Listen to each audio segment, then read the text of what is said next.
ഇതാണ് അച്ഛൻ്റെ മുറി.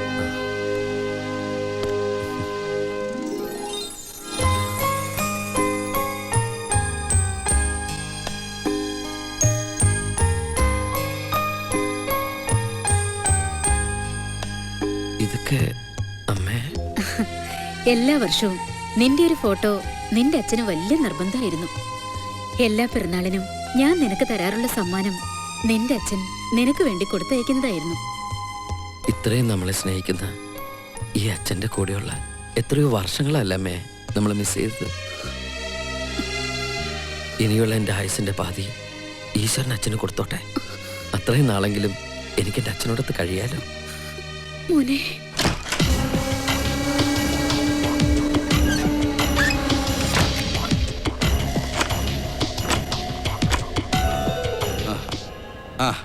അളിയനോ? എങ്ങനെയുണ്ട് ഇപ്പൊ? കുറച്ച് ആശ്വാസമുണ്ട്. ഞാനൊരു യാത്ര പറയാൻ വന്നതാ. അളിയൻ എങ്ങോട്ടാ? ഞാനല്ല, അളിയൻ. അതിന് ഞാനെങ്ങോട്ടും പോകുന്നില്ലല്ലോ. അത് തീരുമാനിക്കേണ്ടത് ഞാനല്ലേ അളിയ. കോടീശ്വരനായ അളിയനും പെങ്ങൾക്കും ഒരു കുഞ്ഞിക്കാല് കാണാൻ യോഗമില്ലാത്തത് കണ്ട് ഞാനിന്ന് സന്തോഷിച്ചു. നിങ്ങളുടെ കാലശേഷം അതൊക്കെ അനുഭവിക്കാൻ എനിക്കും മക്കൾക്കും